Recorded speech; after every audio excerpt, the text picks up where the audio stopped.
Sabi mo hindi ka pa nakapag-umpisa ng project. Paano ka naging quadruple A? Ano ko lang, Mr. Chair, yung sinasabi kong 1992 is highway pa yon. Yung nakita niyo yung highway. Hindi natin pinag-uusapan yung hardware mo. Ang pinag-uusapan natin, flood control projects. Gumawa na tayo ng flood control O projects. ngayon gumawa ka na naman. Ano ba talaga yung totoo? Baka hindi ka makauwi sa araw na ito. Nagsisinungaling ka na naman eh. Ang sinabi ng Pangulo, kasama ka sa 15. Tama, Mr. Huwag mong Chair. mamaliitin ito. Bagatas dito, aartihin mo kami, sasabihin mo, hindi ka pa nagumpisa ka isang hardware. May problema dito eh. Ilang project ang na-execute mo na? Marami na eh. O kanina sinabi mo, hindi ka pa nakapag-umpisa eh.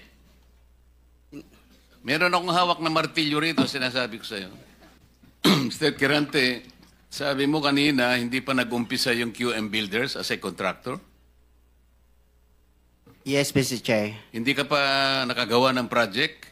Hindi pa kasi yung nag-asawa ko ng 1991, nag-upisa kami sa hardware. Yung maliit na hardware, nagtitinta ng bambo, mga ganun eh. Mga hipa. Bakit nasama ka sa 15 contractors sa listahan ng Pangulo? Kanina tinatanong ko, wala bang kukontra dito sa sinabi ng Pangulo na 545 billion worth of flood control projects ay ito lang mga 15 contractors ang nakakuha, kasama ka, QM Builders. Nandiyan ka pala, bakit hindi ka kumontra? Ba't ngayon sinasabi mo, hindi ka pa nakapag... Pasensya na, Mr. Chair, kasi medyo nahiya ako. So sinasabi mo, mali ang Pangulo with respect to your company? Yung data is mali eh. Kasi ang totoo, yung 414 projects na nakuha sa QM, totoo lang ha, is only 86 projects. Mr. Chair. Teka muna, sabi mo hindi ka pa nakapag-umpisa eh. Ano yung sinasabi mong project? Ano ko lang siguro, bagitin ko lang. Noong 2003, nakalisensya na kami sa pickup, only category D. Hanggang noong 2024, naging quadruple A na tayo. Pero dumaan pa kami ng single A. Noong 2011, hanggang nag-triple A tayo ng 2017 hanggang naging quadruple A tayo ng 2024. Mr. Secretary, naiintindihan mo ba yung sinasabi niya? Sabi mo hindi ka pa nakapag-umpisa ng project. Paano ka naging quadruple A? Ano ko lang, Mr. Chair, yung sinasabi kong 1992 is highway pa yon. Yung nakita niyo yung highway. Hindi natin pinag-uusapan yung hardware mo. Ang pinag-uusapan natin, flood control projects. Tinatanong ka kanina, sabi mo, hindi ka pa nagkapag-umpisa ng flood control projects. Paano ka nagkaroon ng lisensya? Paano ka naging quadruple A? At lalong mahalaga, paano ka nasama sa 15? Gumawa ka na ng flood control project. Gumawa na tayo ng flood control project. O ngayon gumawa ka na naman. Ano ba talaga yung totoo? Baka hindi ka makauwi sa araw na ito. Nagsisinungaling ka na naman eh. Ang sinabi ng Pangulo, kasama ka sa 15. Tama, Mr. Huwag mong Chair. mamaliitin ito. Bagatas dito, aartihin mo kami, sasabihin mo, hindi ka pa nagumpisa ka isang hardware. May problema dito eh. Ano na yan, history lang yung sinasabi ko, Mr. Chair. Ano na yung totoo? Yung totoo, may lisensya na tayo na quadruple A ngayon. O ngayon nga, ngayon meron ka ng quadruple. Yes, Mr. Chair. O, ilang project ang na-execute mo na? Marami na eh. O kanina sinabi mo, hindi ka pa nakapag-umpisa eh. Meron akong hawak na martilyo rito, sinasabi ko sa'yo. Mr. Chair. Huwag kang tatawa-tawa kasi hindi nakakatawa ito ha. Mr. Chairman. Dito lang nagsisinungaling ka na eh. Mr. Chairman, if I may. Yes, Mr. Mukhang Senator. nahihirapan kasi si Mr. Kirante mag-explain.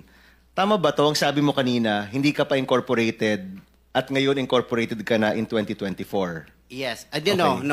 Hindi rin. Yung incorporated, yung on process pa yun, hindi pa namin na-approve. So lahat ng project na ginawa mo, sole proprietor. Yes, Your Honor. So nakapag-project ka na. Yes, Your Honor. Ano yung sinasabi mong hindi ka pa nagsisimula or hindi mo pa nagagawa? Yung incorporated, kasi hindi pa na-approve yung namin, hindi pa naman na-practice, hindi pa na-transfer from sole proprietorship into... So kaklaruhin ko lang, marami ka ng project At tama na isa ka sa top 15, correct, Mr. Quirante? Yes, yes, Your Honor. Pero hindi ka pa incorporated. Hindi pa. Yun sole yung pa rin. sinasabi mong hindi ka pa incorporated. Yes, Your Honor. Yun yung binabanggit niya kanina, Mr. Chairman. Malabo pa rin eh. Mr. Secretary, tumatanggap ka ng isang sole proprietorship na mag-undertake ng flood control? Well, Mr. Chair, actually, he has the pickup license. His Paano siya license- nagkaroon ng pick-up license as a contractor? He has the a pickup license. Paano ka Credited. nakakuha ng pick-up license, Wala pa Mr. nung, Quirante? no- Sole wala. proprietorship ka lang? Yes, Mr. Chair. Kailan mo nakakuha yan? 2003. Hanggang nag-upgrade tayo sa 2007, naging B tayo. Hanggang 2011, naging A tayo. Yung 2017, naging triple A tayo. ano yung net financial contracting capacity mo as a sole proprietorship? 40 billion, Mr. Chair. 40 billion? Yes, Mr. Chair. Yung financial statement mo, padala mo sa amin.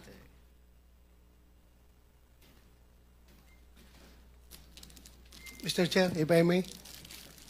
Mr. Chair, Teka muna, si Senator JB muna para matapos natin lahat.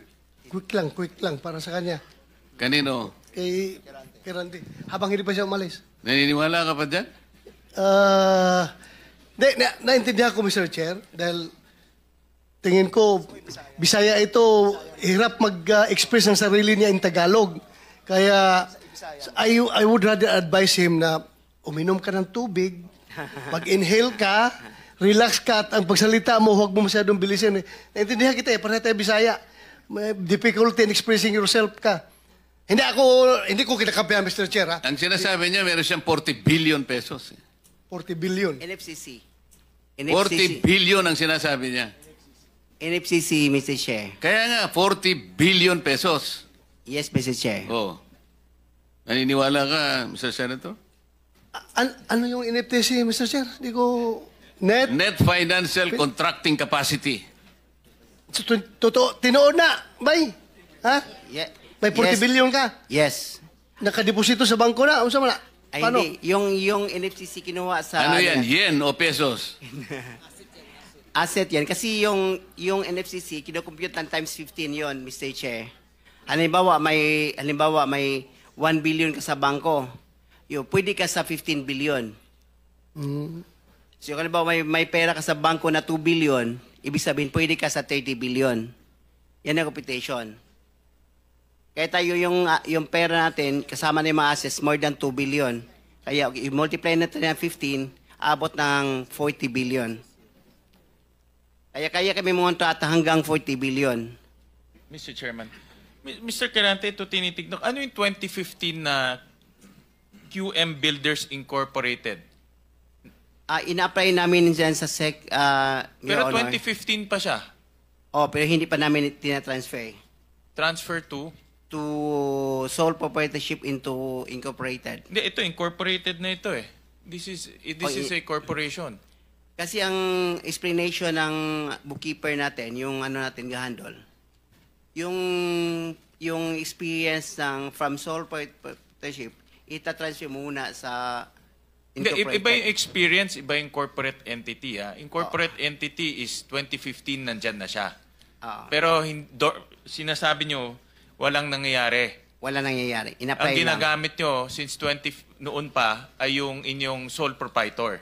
Yes, Your Diyan Honor. pumapasok inyong income, in other words. Yan rin ginagamit nyo pagbibid ng mga projects. Yes, Your Honor. Tama? Ganun pa? Ganun ba ho ang interpret? So, dalawang entity, yung sole proprietor at yung incorporation. Yes, Yes, Your Honor. Okay. Sabit nyo na lang ho sa amin yung mga dokumento na yan. Thank you, Mr. Chairman.